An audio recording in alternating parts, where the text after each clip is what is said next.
All right, so tonight, we are going deep, deep into paranormal activity. Ooh, fun. You guys have given us like piles of notes and articles on these movies. Yeah, it's a lot. And we're going to figure out why, like, years later, this whole franchise still freaks us out, right? It's true, like Paranormal Activity, Mm-hmm. even all these years later, it's still like, whoa, people are still making movies based on it stuff. It's wild. So it all starts with this guy, Oren Peli, total, like, shoestring budget filmmaker, big, big ambition, though. Oh, yeah. And he films this whole movie, like, in his house. 7 days, $15,000. You know, it makes you think, like, what could I do if I had, like, a good idea, you know, even without a budget? Totally. That DIY thing is so captivating in that first film, you know? It is. And he got inspiration from Blair Witch Project, but he also, like, put his own stuff in there, and that, like, mixes up what's real and what's not. Right, and it totally comes through, you know what I mean? And I think that's why that found footage style, like, works so well in this franchise. Because it feels like we are literally, like, watching security camera footage, like peeking through right in the middle of everything. Uh-huh. It's like so real, like you're spying or something. That's creepy. And creepy, yeah. Speaking of creepy, we got to talk about the demon, like at the heart of all this stuff. Right. You know, mess with the Ray family and the Featherston family. Right. To like really get this demon, we need to go like in order. Chronologically. Yeah, chronologically through all the movies. So we got to start with Paranormal Activity 3. That one takes us back to like 1988. Katie and Christy are little kids, and they are already like dealing with this creepy stuff. Yeah. But Paranormal Activity 3, it's smart because it starts the whole story, you know. We meet Toby the demon, but there's also, like, hints of something way worse, like witches. Oh, yeah. A coven. And they're all about this supernatural stuff. There's this one part, they put a camera on a fan, and it, like, spins around. Yeah. And we see stuff. It's not like a jump scare or anything, but it's like we're seeing the world through Toby's eyes. Yeah. That's messed up. Yeah, you're like in his head. Totally. It's so creepy. And then Paranormal Activity 2, another prequel, right? It's all about Katie's sister, Christy, and her family. Right. Right. Toby's back, and this time he wants something, you know what I mean? It's not just random scary stuff. It's like about family and power. We learn Toby's like stuck with the Ray family. Mm-hmm. And Christy's baby, Hunter, he's the first boy in the, like, forever in the family. Oh, no. So he's like Toby's main target. The end of that movie is crazy. Katie takes Hunter, and it's like, what's going to happen? Yeah, what's next? Totally sets us up for the first movie. Right. Okay, so then we get to Paranormal Activity, the OG, the one that started it all. Yes. This is where we meet Katie and Micah, her boyfriend, and it is just like, bam, bam, bam, scary stuff happening in their house. So simple, but so scary. It gets it, you know, not like blood and guts and stuff. No. It's like the little things. Yeah. Sounds, shadows, stuff you don't see but feel. Like, that's the scariest stuff. And people loved it, like worldwide hit. Tiny budget, but made tons of money. So you don't need a Hollywood budget to scare people. You don't need all that money, you know? Boop. And then Paranormal Activity 4 picks up after the second one. There's this new family. They have no idea they're about to get messed up with, like, the demon stuff.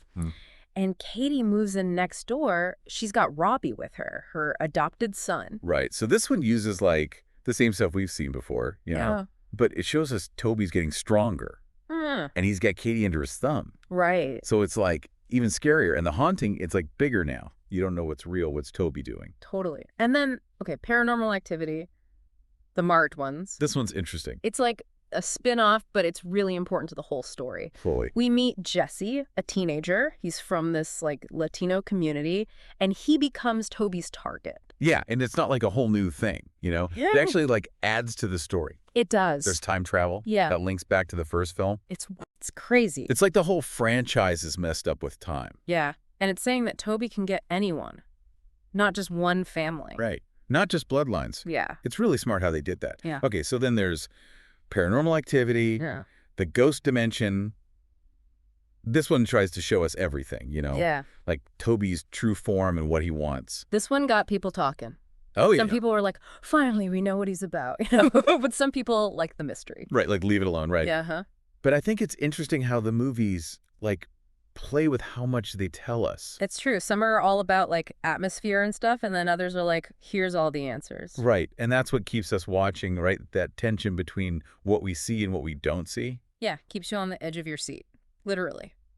So, okay, We just went through all the movies in order, but there's so much more to talk about. Oh, yeah. What are the themes in these films? What are the big ideas? Good questions. Those are the questions that make these movies so good, you know? Yeah. Like, we're just getting started.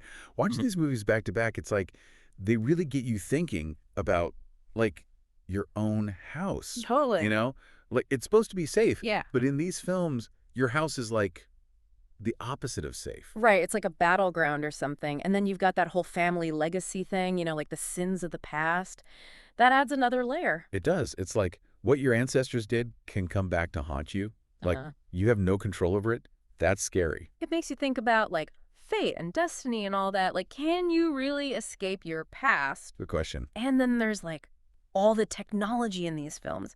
We see everything through cameras, you know? Right. Security cameras, baby monitors, even cell phones. Totally. It's like they're saying something about how we live now. Exactly. It's like we're always watching, always recording. Everything is on camera. Yeah, and the camera, it's like our eyes in these movies, Right. It shows us what's hidden. Makes it real. Super real. Like, you're right there. And it's not just what we see. It's the sound, too. Oh, yeah. The creepy noises, the whispers, the stuff that makes you jump. They know what they're doing with sound. Oh, yeah. They Totally. use it to scare us. That make you imagine the worst. Exactly. What you don't see can be scarier than what you do see. That's like Psychology 101 for horror, you know? Uh-huh. And speaking of being smart, we got to talk about the business side of this franchise. Mm-hmm. Paranormal Activity, like, blew up. Huge. Small budget, huge success. There's a lot to learn from that. There is. It's like the perfect example of how to do more with less. Like, remember that whole social media campaign? Yeah. They let fans demand screenings in their cities. Smart. People were, like, dying to see it before it even came out. Brilliant marketing. Okay, let's get into the mythology, like the deep stuff. Mm. We've got Toby, the Beeman, who's tied to the Ray family. Yeah. We've got those witches, the Coven. Mm-hmm. And then there's time travel. Like, what even is going on? Okay, so let's start with Toby. He's powerful, but we don't really know what he wants. Right. Like, why is he obsessed with the Ray family? What's his deal? We get hints, but never the whole story. And that's what makes him scary, right? He's like, oh, mystery. Totally. And then the Coven. They're even weirder, you know? Right. Are they helping Toby? Are they using him? Or are they afraid of something even worse? Like a whole secret world, you know? It makes you think, like, what's really going on? What are we not seeing?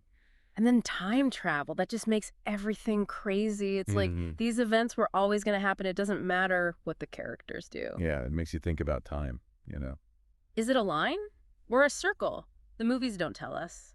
They want us to think about it, to come up with our own theories. So every movie is like another piece of the puzzle. Okay, let's talk about how Paranormal Activity changed horror movies. It did, totally. It wasn't just a scary movie. It inspired a whole bunch of found footage films. It showed everyone you don't need tons of money to make a good horror movie. You don't. Paranormal Activity changed the game. It made psychological horror popular again. It used everyday places, like your house. It messed with your head, not just showed you gore. Exactly. And it worked. People everywhere loved it. Sequels, spin-offs, copycats. But not every movie was a hit, you know? Some people said the later ones got too predictable. Yeah, like they just used the same scares over and over. Right. And they tried to explain too much. Like the ghost dimension.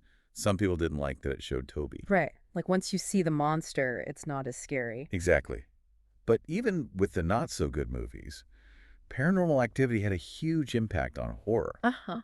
It showed that found footage can be really scary and that psychological horror is effective.